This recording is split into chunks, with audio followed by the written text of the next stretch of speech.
Hay que darle, ¿no? Buenos días, muy buenos días a todas y a todos.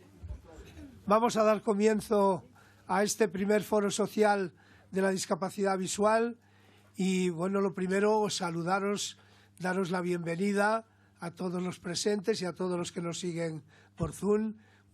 Encantados de que estéis participando en este primer foro social y, lógicamente, al comenzar hay que hacer los agradecimientos que corresponde. Por una parte, quiero dar las gracias muy singularmente a la diputada Marisa Saavedra, que es portavoz en la Comisión de Derechos Sociales y Políticas Integrales de la Discapacidad de Unidas Podemos, que es quien nos ha ayudado aquí a gestionar la presencia de este foro en el Congreso de los Diputados. Por tanto, Marisa, que es una persona accesible, entrañable y compañera, pues darle las gracias más explícitas, además en un día en que ella tiene un tema familiar importante y que se ha quedado para estar con nosotros, aunque nos tendrá que dejar a mediodía por esa razón.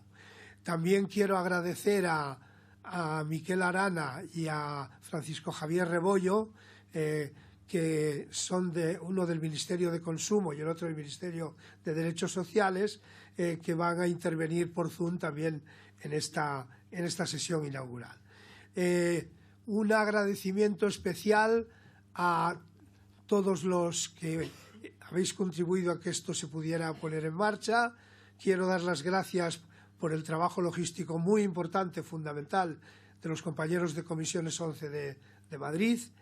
Y también pues agradecer obviamente a los moderadores, a los ponentes, el trabajo que van a desempeñar y que para nosotros es hoy fundamental.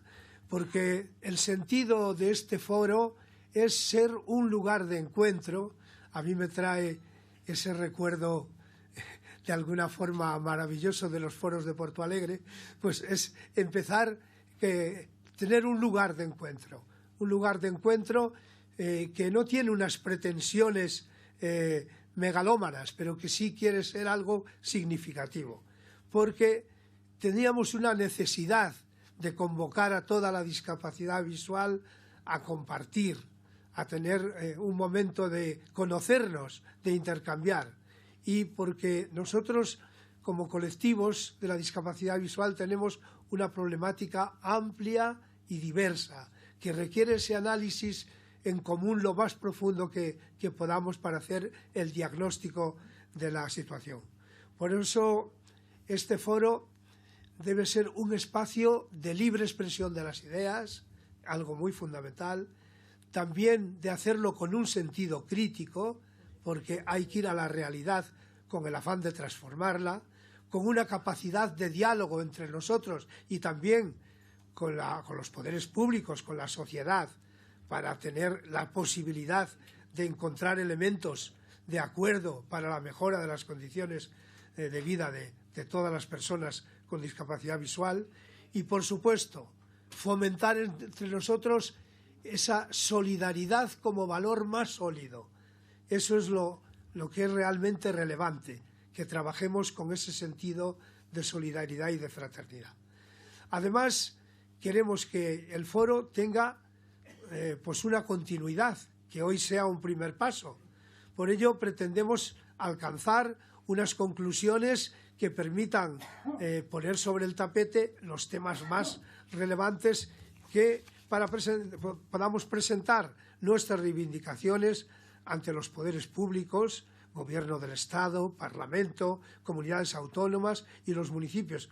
Además, en ese año que se acerca, un año electoral decisivo. Si bien decir que nosotros no solo vivimos del inmediatismo electoral, sino que pretendemos ser corredores de fondo y, de luego, trabajar por los procesos de transformación de una manera continuada, constante. Para eso vamos a trabajar hoy, vamos a trabajar en el foro, este primer foro, en 9 mesas, 5 hoy, aquí en el Congreso y 4 mañana en el Centro Asturiano, sobre materias cruciales para nuestros colectivos, materias como el acceso, la accesibilidad universal y el acceso a las tecnologías, materias como la problemática de todos los colectivos específicos, colectivos de la baja visión, sordociegos, discapacitados visuales con discapacidad intelectual añadida, luego la inclusión educativa, la inclusión laboral y el empleo, el acceso a la cultura, y mañana, en una sesión adicional en el Centro Asturiano, pues hablaremos de edad y género, hablaremos de asociacionismo, de sindicalismo y de participación democrática. Por tanto, una importante agenda para trabajar. Y esta forma de trabajo indica que el foro es claramente propositivo. Por tanto, no está contra nada ni contra nadie, aunque siempre se haga nuestra práctica con veracidad, con autenticidad y con sentido de la realidad. La confluencia entre las entidades, asociaciones y personas que están siendo partícipes del foro, que han empezado a trabajar en el grupo motor, aunque llevemos poco tiempo, pues hay que decir que a mí me ha emocionado, lo tengo que decir de verdad, después de tantos años de militancias, pues me ha emocionado el que sea un encuentro entrañable, que es enriquecedor, porque por un lado hay una diversidad de situaciones sociales enormes que las asociaciones nos transmiten con nitidez, y por otro lado también me ha gustado lo que es el papel de los territorios, cómo se trabaja en cada territorio, ir conociéndolo. Quiero agradecer de manera expresa la presencia de los grupos de Euskadi y la presencia de los grupos catalanes, que la verdad nos han aportado mucho en este proceso. Bueno, pues con esta buena comunicación como ingrediente básico, queremos que el trabajo sea lo más operativo posible. Y con esta voluntad empezamos nuestra andadura. Es verdad que son muchos los temas que se van a tratar, muchas las personas para intervenir. ¿Por qué? Pues porque buscamos una foto lo más exacta posible de la situación social de los colectivos. Aún así, faltan muchas materias importantes, pero no vamos a ser flor de un día. Eso queremos dejarlo claro desde el primer momento. Y seguiremos proyectando actividades y actuaciones, por ejemplo, mediante conferencias monográficas en temas de especial importancia o en temas que tengan especial dificultad para trabajar, porque hay que aclarar conceptos, etcétera, y esos nuevos foros que iremos convocando. A este le llamamos primero porque periódicamente se convocarán estos foros. No me atrevo ahora a decir exactamente cuándo, pero suponemos que quizá con periodicidad anual. Señalar como final que nos sentimos empoderados, para luchar por nuestros derechos, que no lo dude nadie. Y por eso, si me permitís, no me lo toméis por favor como pedantería, quiero acabar con un adagio latino que siempre me ha gustado mucho. Audentes fortuna iubat. La suerte ayuda a los que se atreven. Muchas gracias.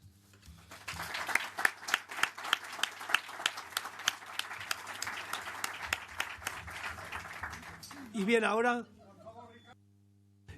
entonces voy a ir dando la palabra a los participantes políticos que nos acompañan en esta mañana, tanto a nivel presencial como telemático, y obviamente tengo que empezar por Marisa Saavedra, que desde el punto de vista de esta parte ha sido el alma de esta convocatoria, a quien, como digo, se lo agradecemos mucho. Marisa, tienes la palabra. Muchas gracias, Ricardo, y gracias por esas palabras tan cariñosas que creo que no las merezco. Bueno, yo estoy encantada. Muchas gracias por invitarme a intervenir en la apertura de esta jornada. Estoy realmente impresionada de ver tanta presencia, tanta gente aquí luchadora, empoderada, como ha dicho Ricardo. Vale, que si oye algo. Pues bueno, de tantas personas que luchan por la defensa de sus derechos, pero no solo los suyos, también el conjunto de la sociedad y de los que vienen detrás. De manera que esto es un honor que hayáis venido y hayáis casi llenado esta sala aquí en la sede de la Soberanía Popular. Es muy importante y bueno, es el primer foro de la discapacidad visual, con lo cual entiendo que va a haber más para seguir profundizando y avanzando en derechos. Vais a tratar aquí cuestiones, lo ha avanzado también Ricardo, que afectan a las personas con discapacidad visual, pero no solo. Más allá de esto, pues habláis de muchas realidades en proceso de cambio, porque las personas diversas estáis exigiendo formar parte de la sociedad con todos los derechos y en pie de igualdad, como cualquier miembro o persona, miembro de la misma. Aquí se va a hablar de inclusión educativa y laboral, de accesibilidad universal y tecnologías, participación democrática y pluralismo, de sindicalismo, asociacionismo, cultura, arte. En definitiva, se va a hablar de la vida plena a la que todas las ciudadanas y ciudadanos aspiramos y a las que tenemos derecho a acceder. Y esto realmente es muy importante. Yo voy a compartir aquí una experiencia personal. Yo he sido testigo y participado de alguna manera del cambio de concepto de la discapacidad o de la diversidad funcional desde mi trabajo de más de 25 años como trabajadora social en educación. Este es mi trabajo habitual, ahora estoy temporalmente en la institución. Y bueno, pues ha habido un cambio de consideración muy importante de concepto, desde la consideración de una carencia personal, de una minusvalía que requiere protección y por tanto atención, cuidados externos, ¿no? Para el bienestar personal, se ha ido evolucionando. Hemos evolucionado como sociedad hacia un concepto que pone el foco en las dificultades del entorno, en las barreras y en los prejuicios, en las normas que limitan para una parte de la sociedad, para muchas personas, el desarrollo de un proyecto vital propio, y dificultan la participación en la sociedad y el ejercicio, en definitiva, de derechos de ciudadanía que todas y todas tenemos. Y este cambio ha sido muy importante y sin duda ha sido impulsado por todas y todas vosotras, ¿no? Desde mi actual responsabilidad en la institución, en la representación política, continuamos en este empeño y estoy orgullosa de contribuir, en fin, humildemente, a avanzar codo a codo con el sector, con vuestros representantes, contribuir a hacer realidad aquello que establece la Convención de Derechos de las Personas con Discapacidad, promulgada por la ONU, y que, bueno, hoy es exigencia legal en nuestro país. He tenido la oportunidad de, apoyando y formando parte del actual gobierno progresista, el primero de coalición en nuestra democracia, y también con el Ministerio de Derechos Sociales y Agenda 2030, pues bueno, de continuar trabajando profundizando en este cambio de concepción que he señalado y bueno, este trabajo de impulso de avances importantes para una sociedad realmente inclusiva. Avances importantes son siempre insuficientes, pero bueno, yo creo que está muy bien valorar lo que estamos haciendo, pero desde luego siempre con mirada larga y teniendo muy claro qué es lo que queda por hacer para seguir peleándolo, ¿no? En primer lugar, yo quisiera señalar que en lo que afecta a las personas en situación de dependencia, pues se han revertido en esta legislatura recortes de servicios y de ayudas que han sido una tendencia en los últimos años. En la crisis anterior, bueno, pues que se saldó con una deuda muy grande con este sector en particular, bueno, con muchos otros sectores, pero bueno, con recortes de derechos que fueron muy graves. Yo lo conocí pues desde en mi trabajo, ¿no? Os decía, en el ámbito educativo y como trabajadora social. Y bueno, pues hemos eliminado copagos introducidos y bueno, recortes graves, ¿no?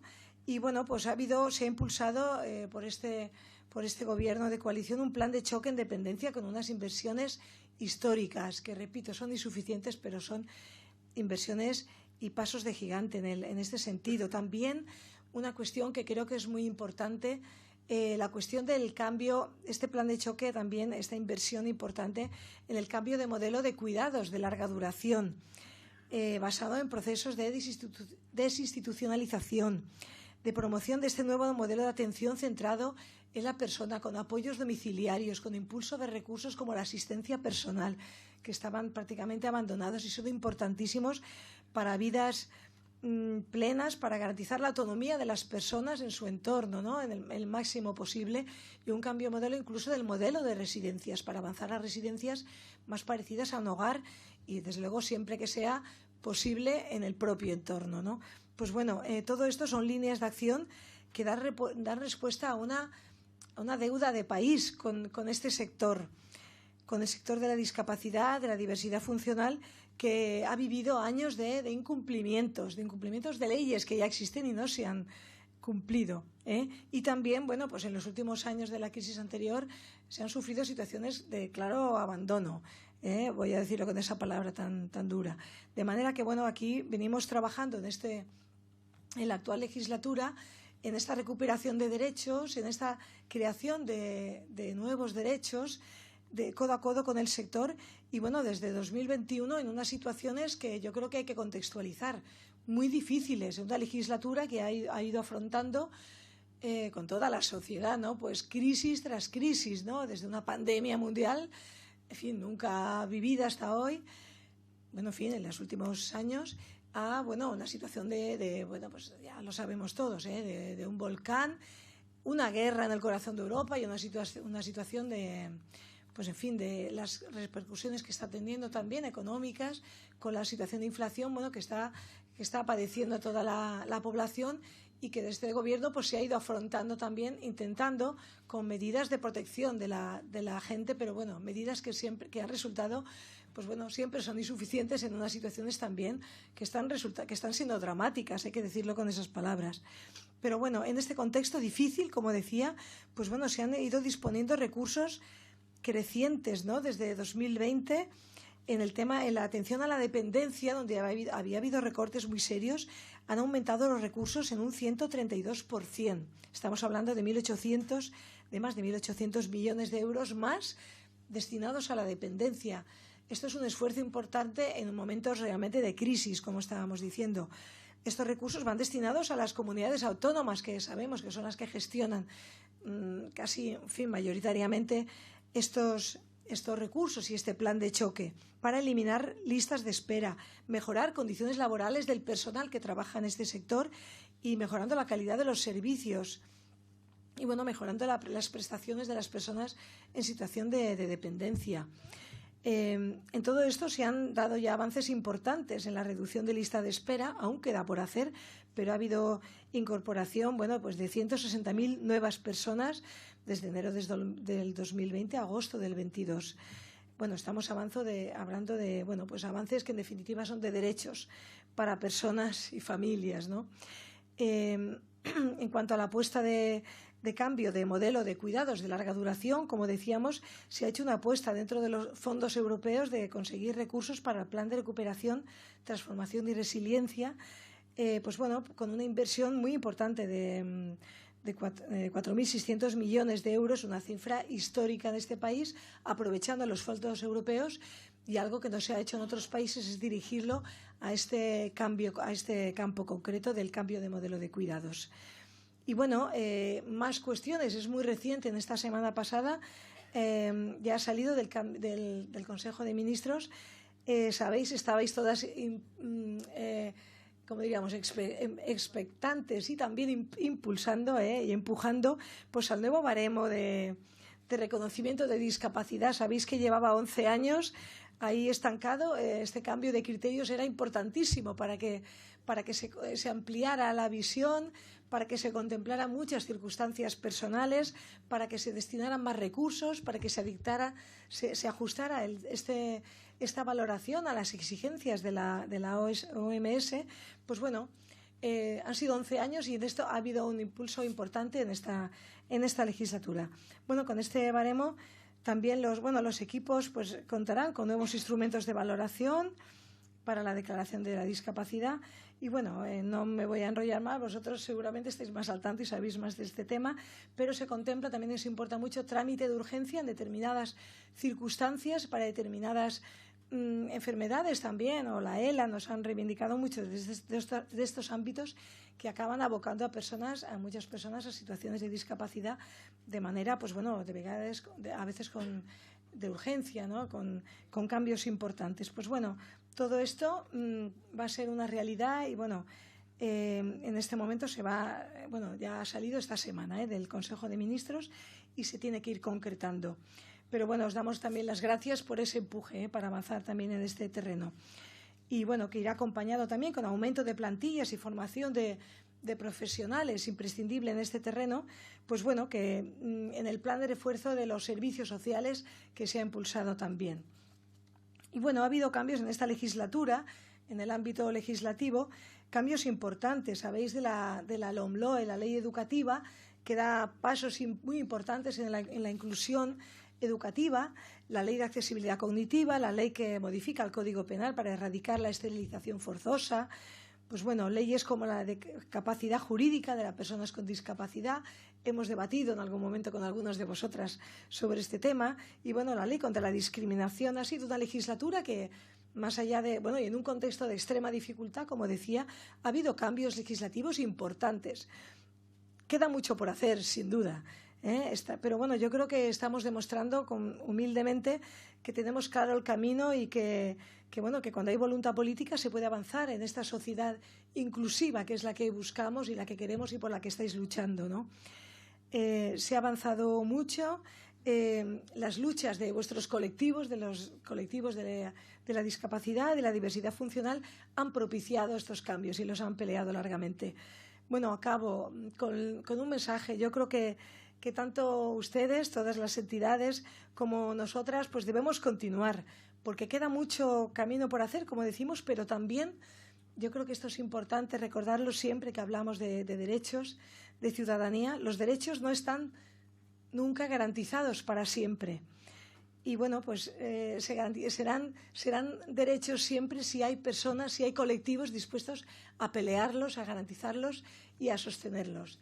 Y bueno, en esto yo creo que estamos convocados, ustedes, todas las entidades y nosotras, los que estamos temporalmente en política, las fuerzas políticas, las instituciones y bueno, toda la ciudadanía en su conjunto. Muchas gracias.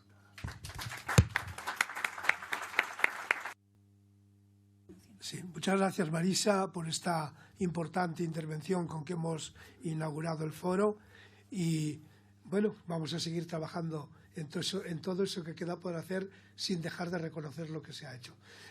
Vamos a dar la palabra ahora, va a entrar por Zoom Miquel Arana, que es el director de ordenación del juego del Ministerio de Consumo, es además miembro del Consejo de Protectorado de la ONCE y, por tanto, una persona también muy cercana a nuestras problemáticas. También una persona especialmente accesible y comprensiva y sensible socialmente, a pesar de que esté en un tema tan duro como es el tema del juego. Disculpa porque están diciendo algo, no sé si un cambio. ¿Sí? Bueno, pues entonces le damos la palabra a Miquel Arana. Adelante. Buenos días, Miquel. Sí, Miquel, yo te escucho bien. ¿Me escucháis? Yo te escucho. Pero creo que solo nosotros. Pero creo que nosotros a nosotros mismos, ¿no? Sí, ya te oímos, Miquel. Vale. Adelante. Gracias. Muy bien. Bueno, pues nada. Sí, bueno, decía que muy buenos días y muchas gracias a todos y a todas por la oportunidad de participar en este foro de la discapacidad visual y todo mi ánimo para las dos jornadas que tenéis por delante, que estoy seguro serán tan intensas como fructíferas, y mi deseo, como antes decía Ricardo también a sí mismo, que este no sea más que el primero de muchos foros de este tipo y de distinta naturaleza. He estado repasando el programa y los temas a debate que yo creo que son tan interesantes como necesarios, ya que la inclusión y la integración de las personas que padecen una discapacidad, en este caso visual, es una labor en la que debemos empeñarnos todos los sectores de la sociedad, desde las instituciones hasta las empresas y los sindicatos, pasando también por la ciudadanía en general. Yo creo que todos y todas tenemos la responsabilidad y la obligación, y digo bien obligación, de poner todo nuestro esfuerzo en garantizar la plena inclusión, ya sea laboral, social y personal, de las personas con una discapacidad, y en este caso, como decía, una discapacidad visual. Lo cierto es que en la parte que me toca, esto es la Dirección General de Ordenación del Juego, nuestra capacidad de actuación respecto a la mayoría de los temas que hoy y mañana vais a tratar es más bien escasa. Como muy bien conocéis, todos y todas las aquí presentes, tanto la Ley de Regulación del Juego como el acuerdo que firmamos cada 10 años en el Gobierno con la ONCE, como el que acabamos de firmar hace pocos meses, tiene muchos ámbitos de actuación, pero lo que tiene que ver con el juego encuadra nuestra labor en lo que es la homologación técnica de los diferentes juegos de la ONCE en este caso, y a la comprobación, en su caso, del cumplimiento por parte del Grupo 11 de la normativa que les es aplicable, insisto, en lo que tiene que ver con el juego. Dicho esto, yo creo que cabe muy bien, no obstante, hacer una reflexión en relación con la venta del cupón como principal, si no única salida para muchas personas con discapacidad visual muchos años en este país, ¿no? Sin duda de reconocerse que la venta del cupón ha supuesto una verdadera oportunidad laboral para mucha gente con discapacidad, y que es un trabajo muy duro, y me consta porque así nos lo hacéis saber, y además es evidente que es un trabajo muy duro que ha proporcionado un grado de autonomía notable para muchas de vosotros y vosotras, pero yo creo que es importante que ello no se convierta en una excusa, una barrera, una limitación, incluso a la hora de exigir, como trabajadores y trabajadoras que sois, el cumplimiento de la normativa que os es aplicable en la reivindicación de vuestros derechos laborales como en cualquier otro sector, ni que vuestra discapacidad os suponga un obstáculo para desempeñar trabajos de otro tipo que nada tienen que ver con esto. Todo lo contrario, como seguro comprobaréis a lo largo de las próximas ponencias, y mesas redondas hay muchas más oportunidades más allá del cupón. Otro tanto cabe decir en relación a la exigencia que se le debe hacer a los juegos de la ONCE, que deben cumplir y cumplen, esto hay que subrayarle, todos los requisitos legales, tanto en lo que respecta a su propio diseño como a la publicidad de estos o las medidas exigibles. Un juego seguro o responsable. De todas maneras, podemos asegurar que el Ministerio de Consumo vamos a empeñarnos en que así sea, y hasta la fecha las cosas van más o menos bien, sin olvidar, y yo creo que este es un mensaje que me gustaría trasladar, que la práctica abusiva del juego, incluso aquel juego que puede parecer menos peligroso a priori, tiene unas consecuencias económicas, sociales y personales que pueden ser terribles. Y no solo para la persona que tiene comportamientos de riesgo respecto al juego, sino también para su entorno familiar y social. Estoy convencido de que estas jornadas saldrán propuestas que mejorarán vuestra calidad de vida, vuestras condiciones de empleo e inclusión, y como decía Ricardo también en la presentación, como bien sabéis, todos y todas los que os habéis querido acercar a la Dirección General de Ordenación del Juego a tratarnos las reivindicaciones que consideráis nuestras puertas siempre han estado abiertas, y me gustaría finalizar también diciendo que así lo estarán. Es decir, nuestras puertas están abiertas para atender cuantas demandas nos queráis trasladar e intentar echaros una mano en la medida de nuestras posibilidades. Por lo tanto, finalizo deseándoos unas muy buenas y fructíferas jornadas. Muchas gracias.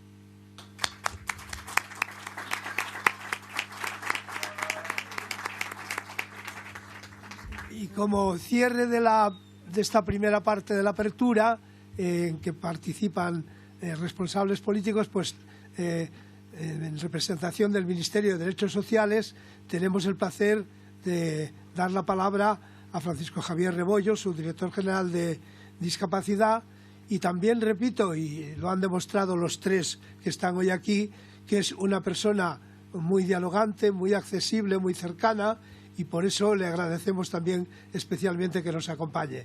Javier, muy buenos días, adelante. Muy buenos días a todos, muy buenos días Ricardo, muy buenos días a todos, un saludo a todas, a todas y a todas las personas presentes en la sala también, por supuesto, como los que nos están escuchando vía telemática. Muchas gracias Ricardo, muchas gracias a Puedo por invitar a este ministerio, al Ministerio de Derechos Sociales, Agenda 2030, para participar en este foro que habéis organizado, el primer foro social de discapacidad visual. Y como ha dicho mi antecesor, Miquel Arana, el director general del juego, espero que sea el primero de muchos otros. Voy a centrar un poco mi intervención en dar a conocer al público un poco lo que hacemos en la dirección de capacidad ¿sí? ¿Se me oye? Sí, ahora sí. ¿Se me oye? Sí. Perdón, vale. Me había ido la conexión está inestable. No, quería decir que quería presentar al público en general que nos está oyendo, para situarnos en contexto, dónde está la discapacidad en este ministerio. Por un lado, tenemos a la Dirección General de Derechos de las Personas con Discapacidad, con dos funciones fundamentales. Por una parte, el diálogo civil,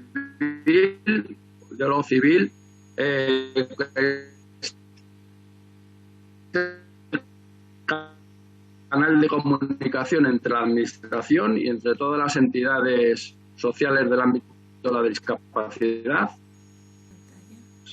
Se me va la conexión. Es que no sé si nos oye. ¿Nos oyes, Javier? Un momento.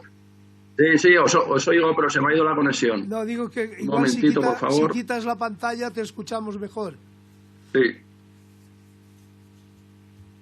Bien. Ya la he quitado. Bueno, ¿se me oye ahora? Sí. Vale. Bueno, como os decía, estaba poniendo en contexto dónde está la discapacidad en el Ministerio.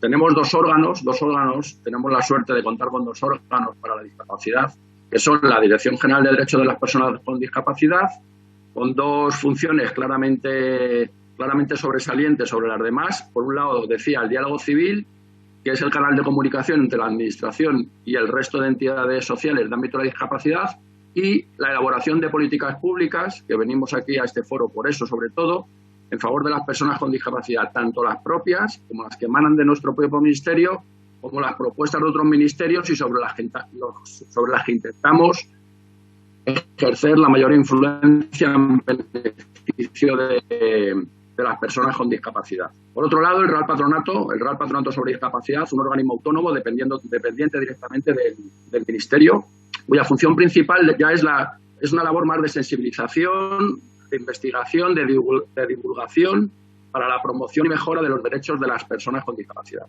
Yo ya quería un poco poner en contexto quiénes somos y dónde estamos, ¿no? Dicho esto, y entrando de lleno ya en el objetivo del foro, y pasando también a contestar directamente una de las preguntas que me hacía Ricardo hace unos días, tenemos, por supuesto, el inequívoco compromiso de las políticas públicas que se están llevando a cabo para afrontar los problemas actuales de la discapacidad visual en España.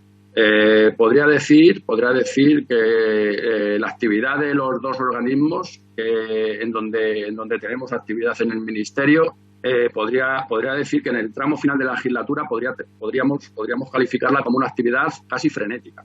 Y como la velocidad se demuestra andando, quiero aprovechar para contaros, para tener este pequeño espacio para rendir cuentas, ¿no? Para contaros un poco las actuaciones que hemos y que estamos haciendo en beneficio de las personas con discapacidad y, en concreto, en beneficio de las personas con discapacidad visual, ¿no? Es a lo que hemos venido. Empiezo hablando de la Estrategia Española con Discapacidad, aprobada, como sabéis, el pasado mes de mayo por el Consejo de Ministros. Una hoja de ruta muy ambicioso que pone el marco al Estado español para contribuir, para hacer efectivos los derechos humanos de las personas con discapacidad y sus familias. También estamos ultimando dos nuevos proyectos, dos nuevas hojas de ruta más específicas que se publicarán en breve. Por un lado, el plan de prevención de deficiencias, que tiene un nombre muy feo, pero que va a ser muy efectivo, que va a responder a un mandato de la Convención Internacional por el que vamos a prevenir y reducir al máximo la aparición de nuevas discapacidades. Y por otro, paralelamente, también estamos ultimando ya el segundo Plan Nacional de Accesibilidad, con el objetivo de mejorar simplemente la calidad de vida de la población en general, fomentando todos los ámbitos la accesibilidad universal en beneficio de todas las personas. Estos tres marcos de actuación van a definir el futuro de las políticas públicas que el Estado español hará en beneficio de las personas con discapacidad y de sus familias. Entrando ya estrictamente en el plano normativo, quiero referirme, en síntesis, que no me quiero alargar mucho, quiero referirme a cuatro acciones que estamos llevando a cabo en la Dirección General y en el Real Patronato, que va a beneficiar directamente a las personas con discapacidad visual. Primera, la transposición de la Directiva de Accesibilidad al ordenamiento jurídico español, la famosa, que ya conocéis, Ley de Accesibilidad Europea. ¿Qué va a suponer esta transposición de directiva? Pues va a suponer simplemente que se van a establecer unos requisitos mínimos de accesibilidad para determinados productos y servicios en el marco de la Unión Europea. Esta accesibilidad está pensada para todas las personas, pero evidentemente impactará directamente a las personas con discapacidad. ¿Qué productos, qué servicios? Por ejemplo, teléfonos móviles, ordenadores, sistemas operativos, cajeros automáticos cumplirán, a partir de la entrada en vigor de esta ley, los requisitos de accesibilidad mínimos para que las personas con discapacidad no tengan ninguna cortapisa para utilizarlos, ¿vale? Bien, segundo, el proyecto de Real Decreto de Bienes y Servicios, una norma directamente que emana de la Convención Internacional y que tiene como requisito principal implantar definitivamente la accesibilidad universal en la vida de las personas. Servirá concretamente este Real Decreto para regular unas condiciones básicas de accesibilidad universal para el acceso y utilización de cualquier bien y servicio que esté a disposición del público, incluyendo, por supuesto, la accesibilidad física, la accesibilidad cognitiva y, por supuesto, la accesibilidad también sensorial. Con la futura aprobación ya pronto por el Consejo de Ministros se dará también, además, cumplimiento a la disposición final tercera de la Ley General de Discapacidad que teníamos pendiente desde el año 2013. Se ha elaborado un texto muy ambicioso, una norma que impacta directamente sobre las personas con discapacidad y en el que, por ejemplo, se regula el derecho de acceso a determinados servicios de atención personal de los asistentes personales, los guías intérpretes de personas sordociegas y otros acompañantes de personas ciegas o con resto visual. También se regulará el acceso de perros guía y de perros de asistencia de las personas con discapacidad, que no podrán ser discriminados de ningún modo. Tercero, que quería ir por orden. Tercero, el reglamento de la Ley 27/2007 por la que se reconoce la lengua de signos españolas y se regulan los medios de apoyo y comunicación oral de las personas sordas con discapacidad auditiva y sordociegas. Estamos empeñados en que vea la luz cuanto antes. Han pasado muchos años, son muchos años de espera desde la famosa ley, pero queremos un texto consensuado porque entendemos que hay diferentes sensibilidades dentro del sector y así lo hemos hecho. Hemos llegado prácticamente a un consenso unánime. El reglamento desarrollará unas condiciones básicas en todo el Estado para la utilización de la lengua de signos española y medios de apoyo de comunicación oral, de manera que se cubran todas las necesidades de personas sordas con discapacidad auditiva y, por supuesto, también las personas sordociegas. Un reglamento que incluirá un título específico para estas personas sordociegas. Como sabéis, una discapacidad única después de la declaración del Parlamento Europeo 1/2004. En el ámbito de la sordoceguera, en este ámbito, el objetivo será visibilizar las singularidades propias del colectivo, teniendo en cuenta sus características únicas, la idiosincrasia comunicativa específica y, por supuesto, el uso diferente que hacen de la lengua de signos española. Actualmente, por una cuestión práctica, está pendiente de informe del abogado del Estado, pero confiamos que pronto verá la luz. Quiero acabar también mencionando un proyecto de Real Decreto que impacta directamente en las personas con discapacidad visual. Es el Real Decreto en construcción por el que se va a regular el etiquetado inclusivo, ¿vale? Es un Real Decreto que dará cumplimiento a la disposición adicional primera de la Ley 4/2022 de protección del consumidor vulnerable. Con esta norma, cuando salga en vigor esta norma, será obligatorio un etiquetado en alfabeto Braille en determinados bienes y servicios de consumo de especial relevancia. Una norma dirigida directamente a las personas ciegas o con discapacidad visual como personas que son consumidoras vulnerables. El Ministerio de Derechos Sociales, mi ministerio, a través de nuestra Dirección General, ha participado activamente en su elaboración y hemos sido y vamos a ser coproponentes de la norma junto con el Ministerio de Consumo. Cuando entre en vigor este Real Decreto, por ejemplo, productos de consumo tipo general empaquetados o bien productos peligrosos, deberán incluir el etiquetado Braille con información básica mínima de forma obligada. Permitirá identificar con claridad el producto, su denominación, su naturaleza, la cantidad, la variedad o, por ejemplo, los alérgenos que contenga. Y no me quiero enrollar más. Por mi parte, nada más. Ricardo, os deseo una feliz y próspera jornada. Muchas gracias a todos.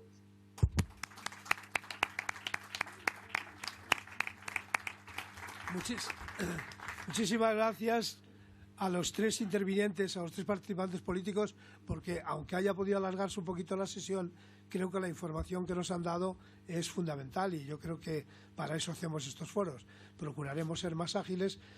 Tengo que pedir disculpas porque ha habido un problema técnico. Teníamos noticia en principio de que efectivamente iba a ser por streaming la sesión y no se podía entrar, pero luego cuando se nos pidió aportar el Zoom para la reunión, se nos había dicho que podría entrar todo el mundo.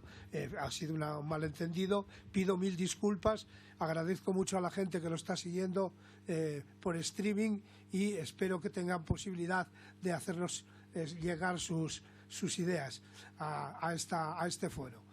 Bien, en este momento tocaría que intervengan las 14 entidades y 3 sindicatos que están participando en este foro. Por otra parte, perdón, quiero aclarar a lo que se me decía cuando se me cita personalmente, que yo he hecho las gestiones en nombre del grupo motor del foro. Quiere decir que no es una decisión personal, por lo tanto, sentiros invitados no por Ricardo, sino por el Foro Social de la Discapacidad Visual, y os lo agradecemos enormemente. Bien, pues ahora solo puedo dar la palabra para el saludo, por favor, de 1 minuto, para que se visualice a las entidades que están participando, por lo menos a las que están aquí físicamente. Pues voy a empezar a dar las palabras para ese saludo de 1 minuto. En primer lugar, doy la palabra a Acción Visión España, representada en este caso por su presidente Andrés Mayor Lorenzo. Sí, no. Hola. El micro de sala. ¿Se me escucha? Sí. Hola. Buenos días a todos y a todas. Un placer, en nombre de Acción Visión España, compartir este foro social con todos vosotros y vosotras, y simplemente, pues nada, que tenemos mucho trabajo por delante para que se reconozca la problemática de las personas con baja visión, con discapacidad visual y con ceguera todavía en España. Así que mucho ánimo y a trabajar duro en colaboración con todas las instituciones y con toda la gente y toda la sociedad. Gracias. Seguidamente excusamos a la asociación ACIC, Asociación Catalana per la Integració de CECs, que iba a intervenir José Ángel Carrey por Zoom, no lo podrá hacer. También disculpamos la no intervención de Josean Chinchurreta desde Donostia, que representa a las asociaciones del País Vasco que están interviniendo, Begiris Elkartea y Aukara Parriak. Seguidamente doy la palabra a la Asociación de Cataratas Congénitas España, a su vicepresidenta María Ramírez, aquí presente. Bueno, muchas gracias. Gracias a todos, gracias por incluirnos. Soy María Ramírez, vicepresidenta de la Asociación de Catarata Congénita de España, un colectivo formado por 200 familias aproximadamente, asociación de ámbito nacional, que nos basamos en el apoyo a las familias, la información y la defensa de derechos. Así que nada, muchas gracias y nada, a seguir.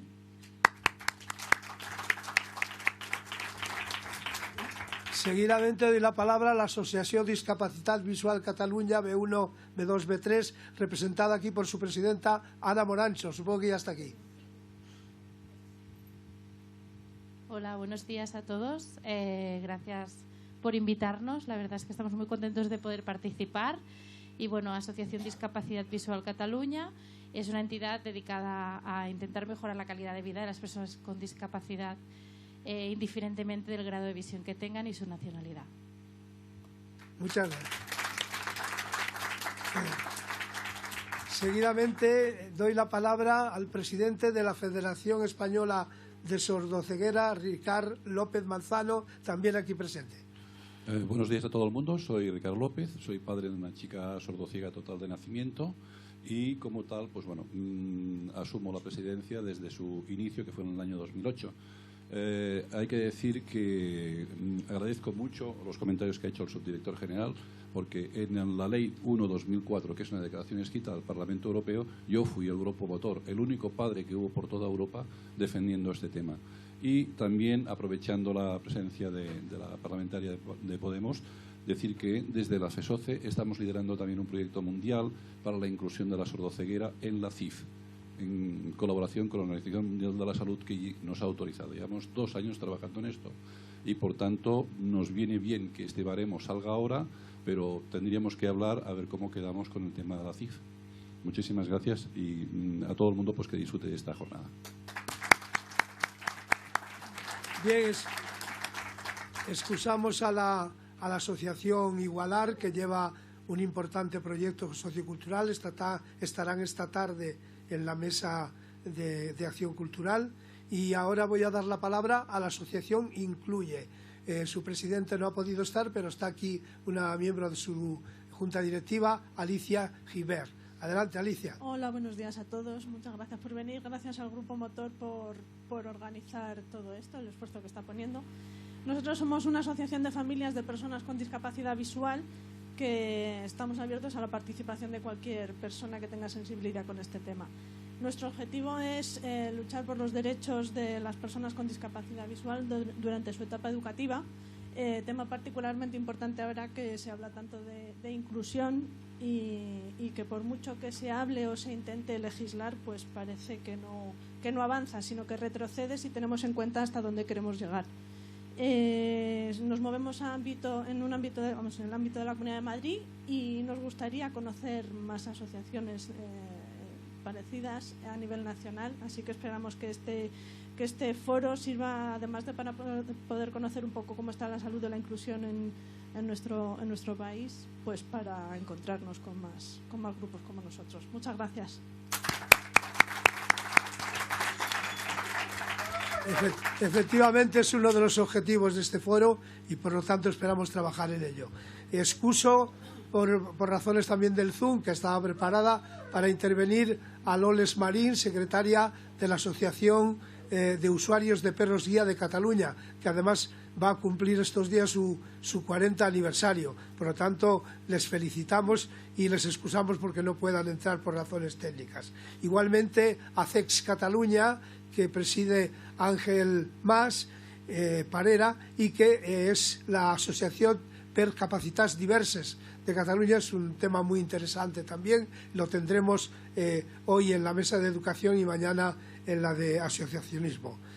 También excusamos al presidente del Observatorio Nacional de Enfermedades Raras Oculares, Raúl Gisbert, que también entrará mañana, que es presidente de Onero, que entrará mañana en la mesa de asociacionismo.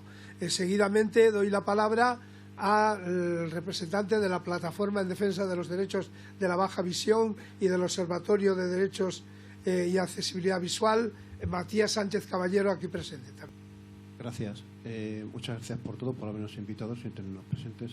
Estoy como representante de una plataforma en defensa de los derechos de las personas con discapacidad visual, concretamente la baja visión, formado por asociaciones de patologías visuales de aquí a nivel nacional, que en el mes de junio recientemente hemos presentado un manifiesto reclamando nuestros derechos según la Convención Internacional de los Derechos de las Personas con Discapacidad aquí en el Congreso de los Diputados.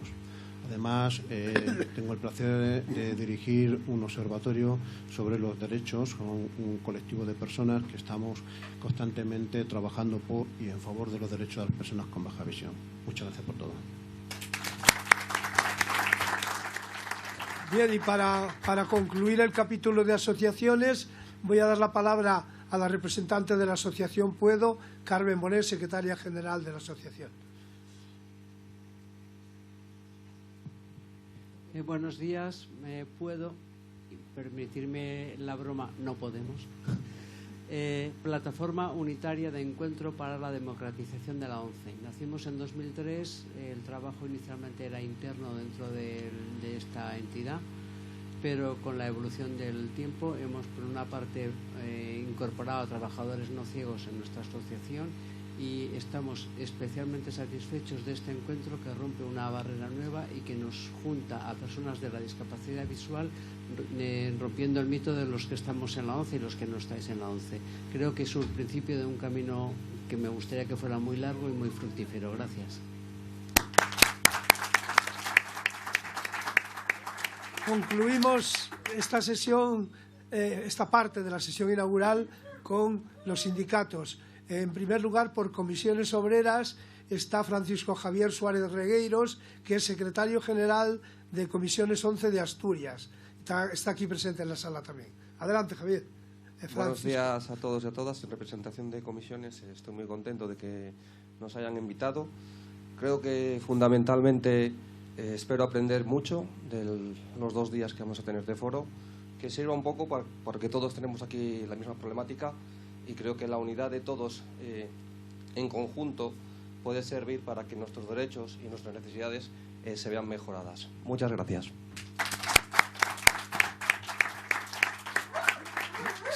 Seguidamente daría la palabra, si se encuentra en la sala, que lo desconozco, al responsable estatal de CGT de la ONCE, Carlos Izquierdo.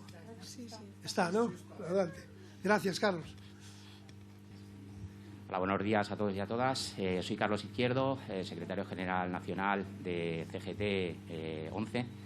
Y bueno, la labor de lo que es cualquier sindicato dentro de lo que es esta casa, pues nuestra misión es alcanzar pues todos los mejores derechos a nivel laboral, mejoras a nivel laboral, y todo ello va a redundar en cualquier persona que tenga discapacidad visual, porque la tendencia es cada vez ir reduciendo ciertas mejoras, servicios, y eso redunda en todas las personas que tienen esta problemática. Entonces, por el bien de todos, todo va unido. Somos todos una misma empresa y tenemos que estar al pie del cañón siempre. Muchas gracias. Finalmente tengo que excusar a Jerónimo Parejo, que es el responsable estatal del sindicato CESIF en la ONCE, que también iba a entrar por Zoom y no lo va a poder hacer. Espero que no quede ninguna entidad sin saludar. Está en mesa mañana Jerónimo Parejo. Bien, pues mañana intervendrá en la mesa de actividad sindical. Bueno, pues muy bien. Muchas gracias a todos y ahora vamos a hacer el cierre de este acto inaugural con una ponencia, llamamos ponencia introductoria, ponencia inaugural, que va a estar a cargo de una buena amiga, colaboradora nuestra de muchos años ya, Lola Linares, que es una persona no solo con un gran bagaje profesional, sino que también es de una vitalidad, de una cercanía, de una espontaneidad maravillosa para nosotros, y pues la tenemos como una compañera de viaje, pero muy, muy, muy cercana, muy nuestra. Entonces, Lola es politóloga, trabajadora social, ha trabajado toda su vida profesional en la Administración General del Estado, prácticamente siempre la Administración General del Estado, ha estado en el Ministerio de Asuntos Sociales, ha estado en el Instituto de la Mujer y ha terminado su carrera activa, aunque es muy joven, pero es una jubilada reciente, en el Ministerio actual de Derechos Sociales, en lo que es el área de asistencia técnica, donde estaba de jefa del área de asistencia técnica de la Dirección General de Discapacidad. Por tanto, una persona que conoce muy bien nuestras situaciones y que por ello va a poder ofrecernos una perspectiva importante, que es cuáles son las claves para un nuevo modelo de atención social, donde tenemos especial interés en conocer cómo pueden evolucionar las políticas públicas, cómo puede evolucionar la relación de esas políticas públicas con las distintas entidades de acción social. Bueno, pues Lola, gracias por tu apoyo de siempre. Encima tendrá otra ponencia mañana, así que, bueno, se lo agradecemos de todo corazón. Muchas gracias. Gracias, Ricardo, y espero no aburriros mucho porque me vais a oír hoy y me vais a oír mañana, o sea que a lo mejor es un poquito diciendo otra vez, pero bueno, me lo ha pedido Ricardo y yo me siento incapaz de no colaborar. Vamos a ver, cuando me propuso este tema sobre cómo podría ser un nuevo modelo de atención a la discapacidad, porque lo voy a abrir un poco más amplio, no solo la discapacidad visual, sino un poco todo el planteamiento de lo que sería, desde mi punto de vista, el planteamiento de cómo sería la atención a la discapacidad en general. Me parece que habría que plantear primero algún pequeño rasgo, porque a veces los datos son lo más significativo. Entonces, las personas con discapacidad tienen una situación de actividad, es decir, personas que están dispuestas a trabajar y que no tienen trabajo en edad laboral entre los 16 y los 65 años, que se considera la población activa, en el conjunto de la sociedad es el 58%, frente solamente a un 34% de las personas con discapacidad. Pero es que las personas, a su vez, de este menor porcentaje de personas dispuestas a trabajar, están empleadas solamente el 12%. Perdón, están desempleadas, hay desempleo en la población global el 12%, frente a un 26% de las personas con discapacidad. O sea, los márgenes son tan grandes, tan tremendos. ¿Por qué he cogido la tasa de empleo? Porque el empleo fundamentalmente es el elemento esencial que tenemos todas y todos para incorporarnos a la sociedad. Es el medio que tenemos para adquirir recursos y es el medio fundamentalmente incluso por el cual nos identificamos. Yo soy funcionaria, el otro no sé qué, el otro tal. Es decir, hay una identificación para acceder, para estar en este mundo. Nos identificamos mucho desde ese punto de vista. Los motivos, evidentemente, son la carencia de tratamientos o dispositivos o prótesis y las barreras de todo tipo. Las barreras arquitectónicas, las barreras sociales, las barreras culturales, todo lo que está impidiendo que esto se den estas cifras tan tremendas con respecto a este colectivo de personas. ¿Cuál ha sido la respuesta de nuestro ordenamiento jurídico? A mí me gusta hacer una reflexión con respecto a la Constitución, porque parece en nuestro país a veces que todo se inventó con la Convención. No, perdón. Tenemos una Constitución desde el año 1978 en el cual tenemos un artículo 14 que dice que todas las personas tienen que ser iguales ante la ley. Y un artículo 9.2 que dice que los poderes públicos y las políticas públicas tienen que impulsar los instrumentos para que esa realidad de igualdad que se declara en el artículo 14 sea real y efectiva. Es decir, está en nuestro ordenamiento desde el año 78, que esto era muy novedoso. Yo me acuerdo cuando iba a unas reuniones a la Unión Europea, a la Comisión, que era una cosa absolutamente muy insólita, porque casi todas las constituciones europeas eran constituciones de después de la Segunda Guerra Mundial y no tenían estos conceptos compensatorios, estos temas de acción positiva.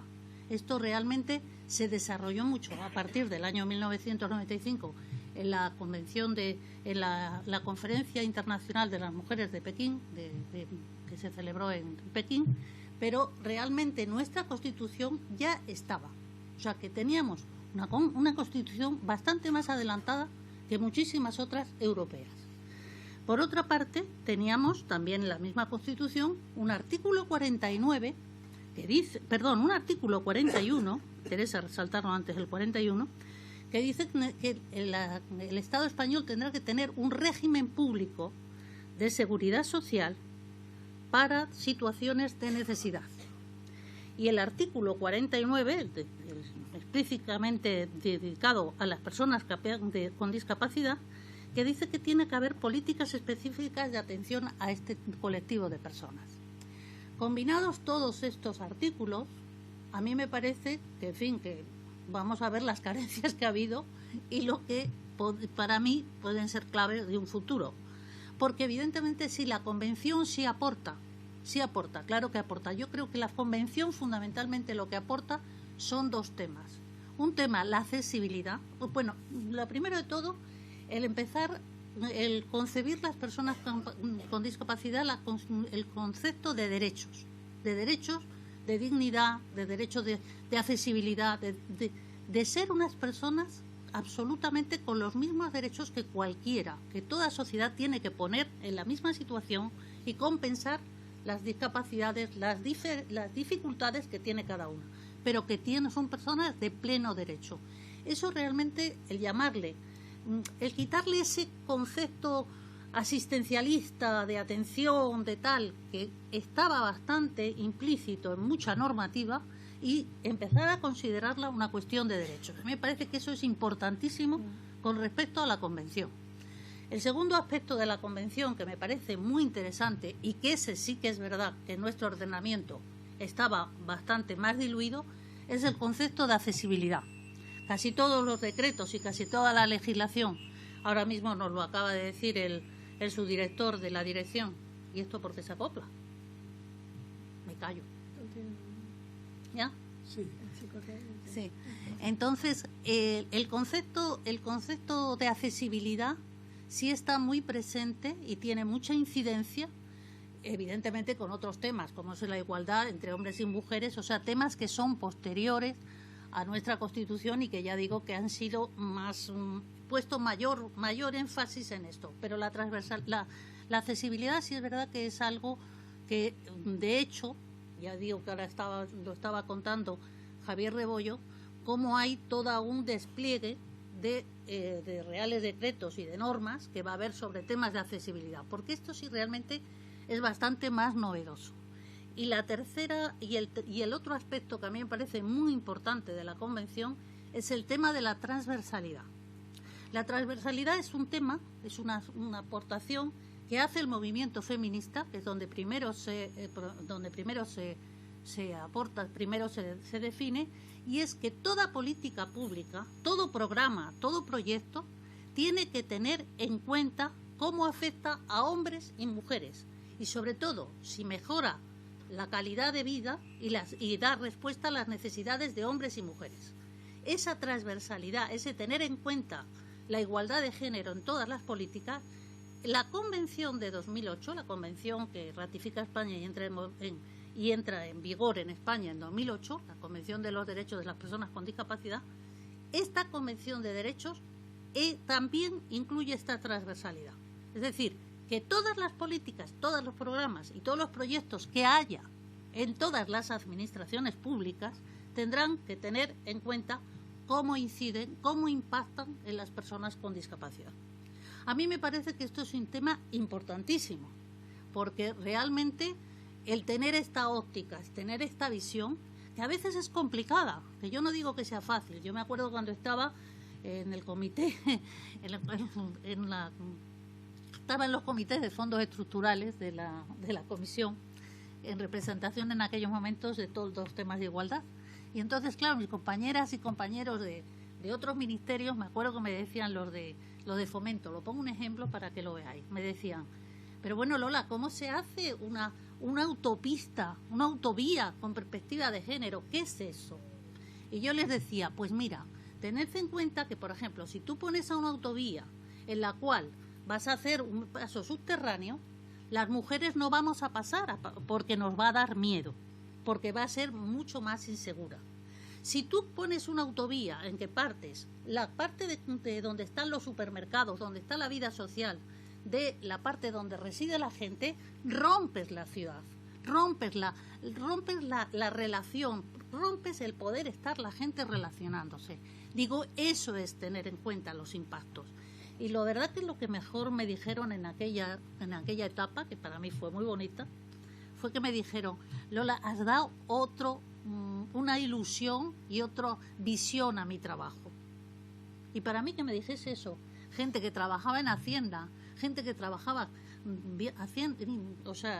gestionando fondos, me pareció increíble, porque decía, es que realmente no había tenido esa visión, no había tenido que los fondos no es un dinero que viene como llovido del cielo para no saber qué, viene para que realmente la vida de las personas sea mejor, dé respuesta a las necesidades que tenemos. Para eso son los fondos, para eso viene y para eso son las políticas públicas y para eso es un estado de bienestar, para que la vida de todos y todas sea bastante mejor, de respuesta a nuestras necesidades.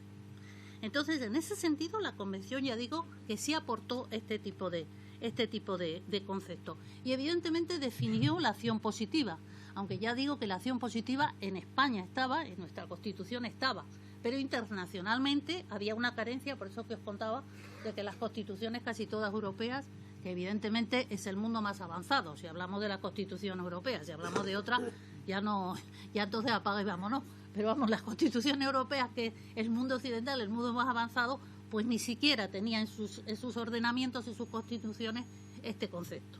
Entonces, esto aportó la Constitución.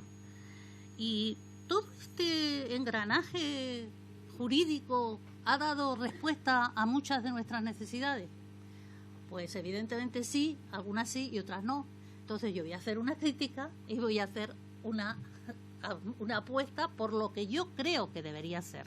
Es una opinión personal que se puede compartir o no y que, bueno, simplemente es fruto de la reflexión de muchos años de trabajar en estas historias, porque es verdad que yo toda la vida he trabajado solamente en planificación social, no me he dedicado a nada más en toda mi vida profesional. Me dijeron, ¿por qué no te vas a otro ministerio? porque de lo único que sé de esto, y esto me interesa, me gusta y me lo creo, las tres cosas. Y además lo sé que sobre esto sí sé.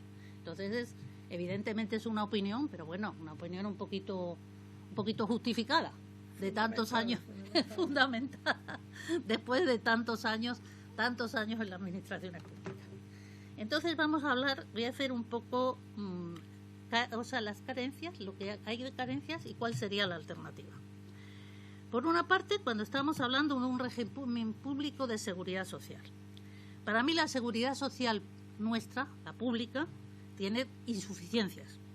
Insuficiencias de cobertura. Ahora mismo todo el mundo habla y está en boca de todos de la salud mental, pero bueno, ha sido la odontología, o son prótesis, o son tratamientos, o son cantidad de cosas que hay carencia todavía en nuestra seguridad social.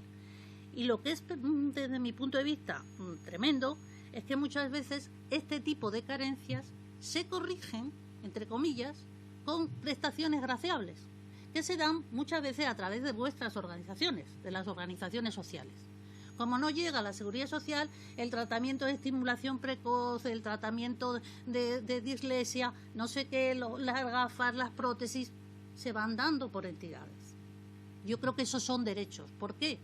Porque independientemente de la renta de cada uno, aquí no voy a hablar de renta, aquí voy a hablar de que como ciudadana y ciudadanos, todos y todas tenemos derecho a que tengamos una serie de prestaciones para que nos compensen las dificultades que tenemos. Porque si quien está aquí, sea millonario o no, tenga lo que tenga, si necesita una prótesis, hay que dársela para que esté aquí y esté en las mismas condiciones de igualdad de oportunidades de todos los demás.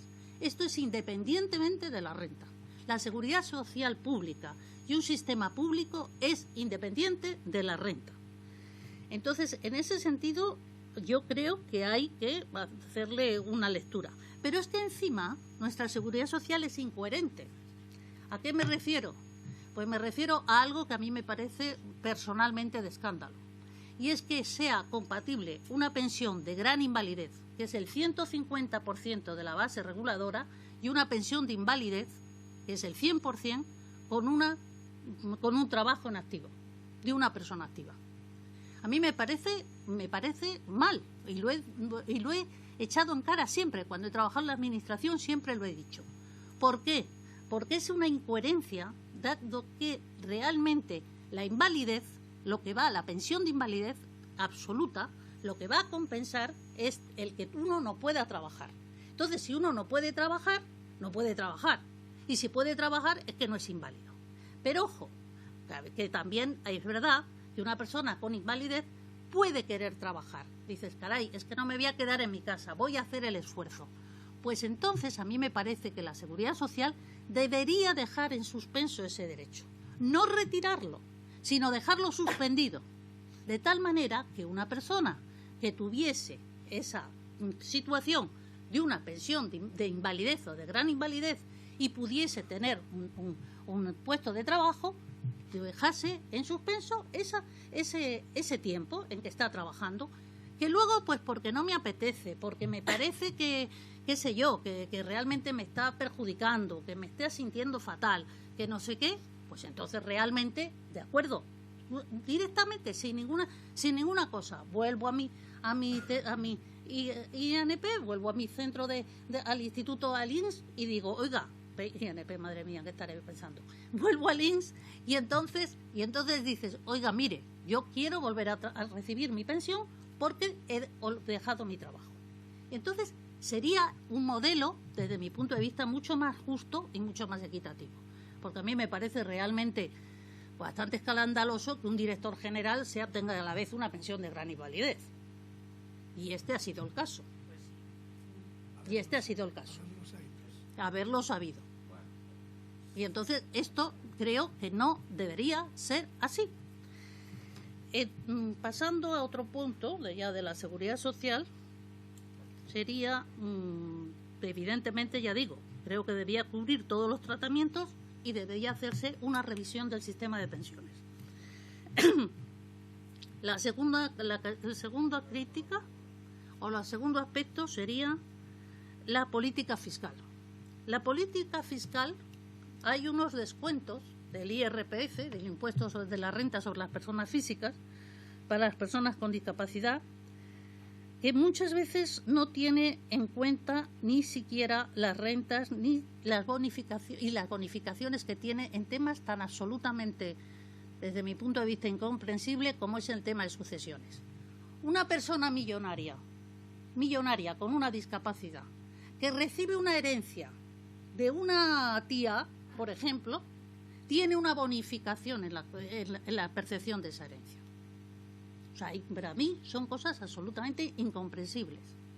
Incomprensibles porque normalmente estas bonificaciones están beneficiando a las rentas medias y a las rentas altas. Porque ¿quién declara en una declaración de la renta? ¿Quién tiene realmente un impuesto alto en una declaración de la renta para tener una alta bonificación? Entonces yo creo que ahí hay un campo que es complicado, porque hay muchas cosas, porque además, evidentemente, aquí cuando entramos con los temas impositivos, pues evidentemente ya sabéis lo que está pasando todos y todas con el tema de las imposiciones, de los impuestos de las comunidades y tal, en fin, es todo una maraña bastante complicada, pero que evidentemente creo que hay sistemas, el sistema fiscal está, porque evidentemente una persona que no tiene casi ingreso, ni va a hacer declaración de renta, ni va a tener una herencia, ni va a tener cantidad de cosas. O sea, eso está beneficiando evidentemente mucho más a las rentas altas y a las rentas medias. Y lo digo además porque es que lo conozco de primera mano. O sea, esto que estoy contando es un ejemplo clarísimo. Una hermana mía, por tener un audífono y yo por no tener nada, heredamos de una tía. Bueno, pues ella tuvo una deducción brutal fiscal frente a mí, que no tuve ninguna, no necesitándolo ninguna de las dos, no teniendo ninguna situación de necesidad ninguna de las dos.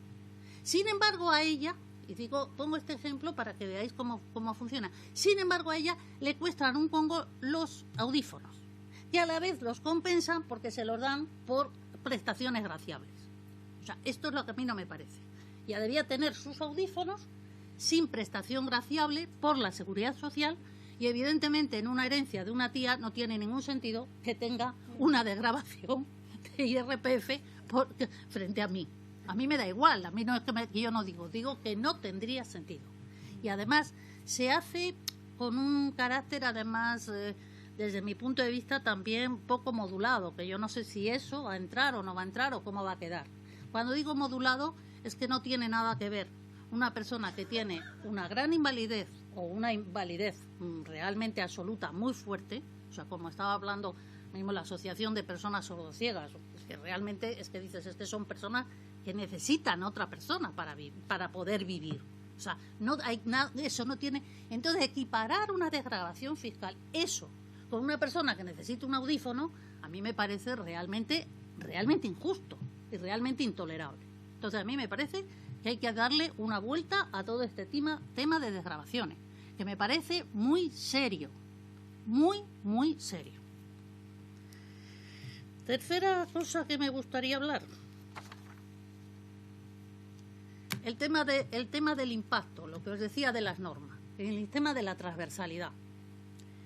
El tema de la intransversalidad, y a mí me ha tocado ver a veces los impactos de género, y los impactos de género muchas veces los he visto, y los impactos de discapacidad cuando ya estos últimos años, porque lo que lo regula es un Real Decreto de 2017, en el que se regula el impacto en materia de no discriminación y accesibilidad de todas las normas que pasan a Consejo de Ministros. Este impacto, normalmente, mi experiencia, tanto en el Instituto de la Mujer como en discapacidad, es que normalmente se suele poner neutro. ¿Qué quiere decir neutro? Pues con perdón de mis queridas y queridos colegas, que hay muy poco conocimiento, hay muy poca capacitación, hay muy poca sensibilidad y hay muy poca formación por parte del funcionariado que elabora esos informes. Y entonces, como no sabes qué decir, si es positivo o negativo, pues dices neutro y te quitas el problema de encima. Y a otra cosa mariposa y ya hemos salido del trámite, ya hemos cumplido el trámite. Entonces, a mí me parece que es importante. ¿Por qué sucede esto? Porque lo social no tiene ningún poder frente a lo político.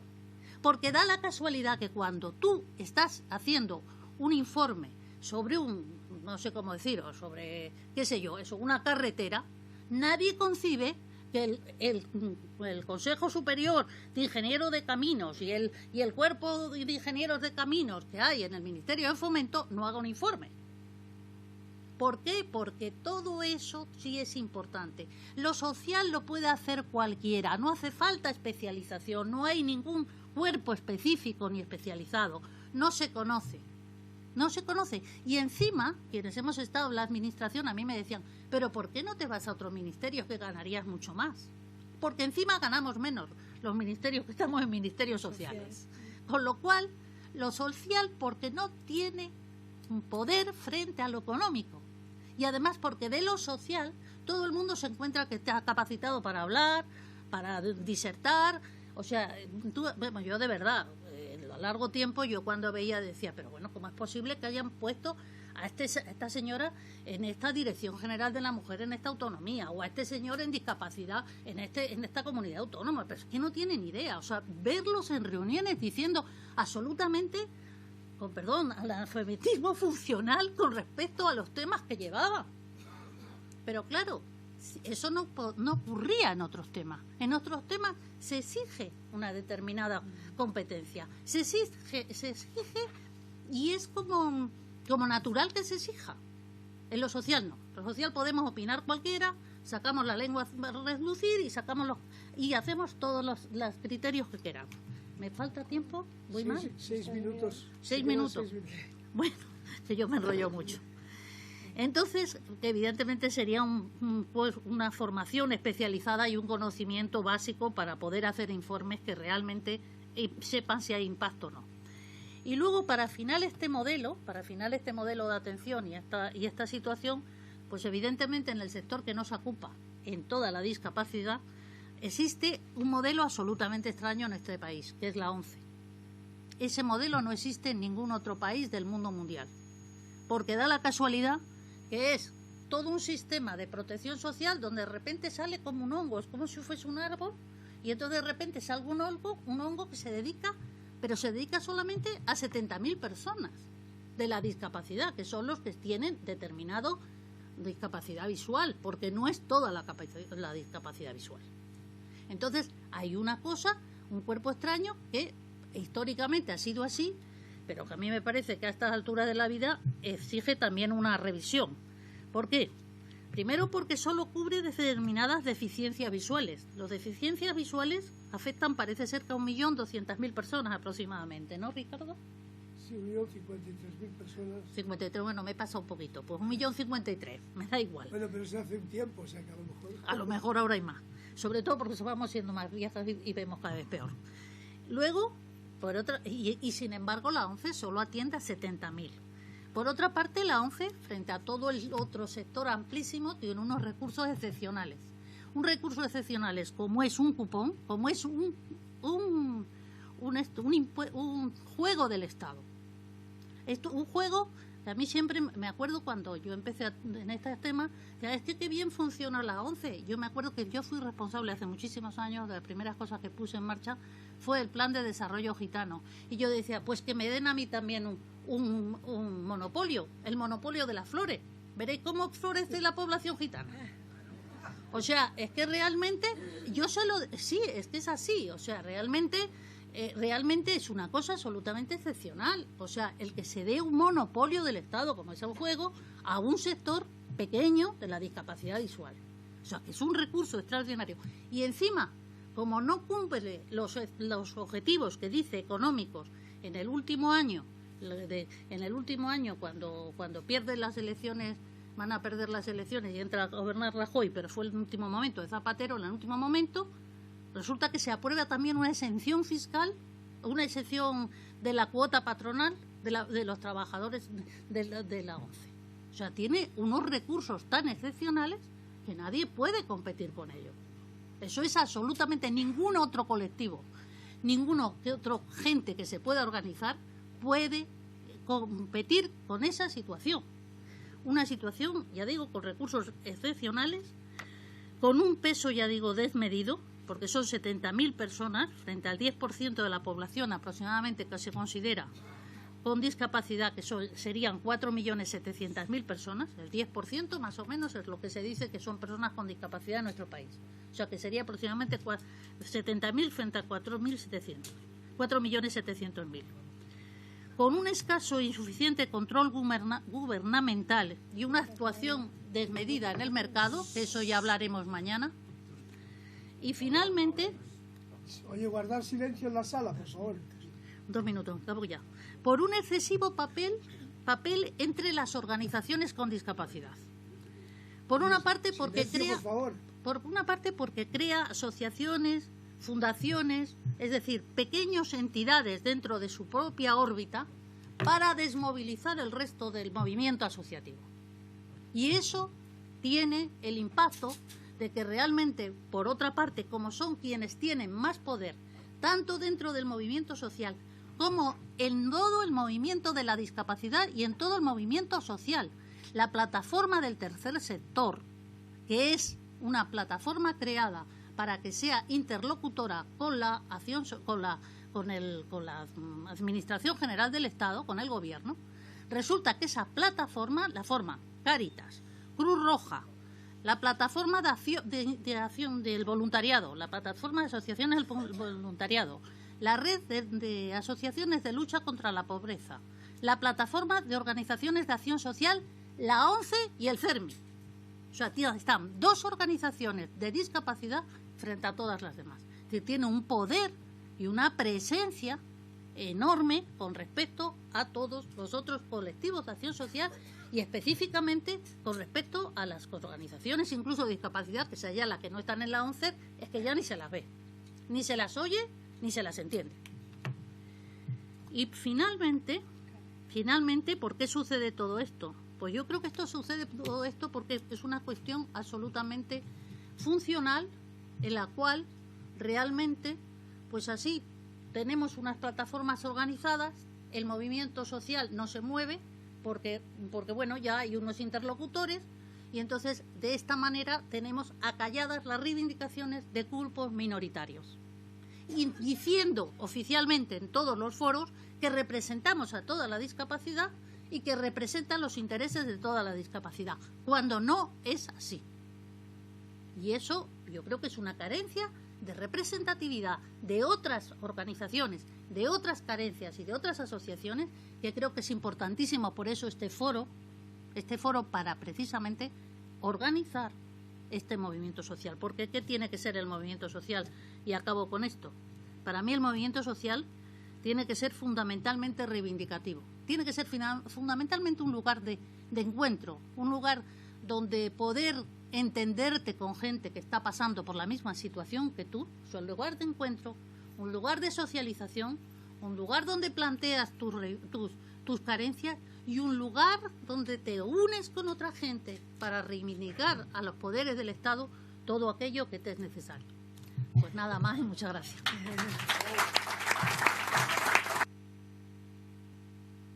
Bueno, pues después de esta... ¿Quién eres? ¿Quién eres? ¿Quién habla? No, un momento. No tienes la palabra. No tienes la palabra. No tienes la palabra, perdón. Con esta, ahora hablando privadamente, podéis hablar lo que quieras. No está prevista la intervención en la ponencia inaugural. Se levanta la sesión para el café. Una cuestión.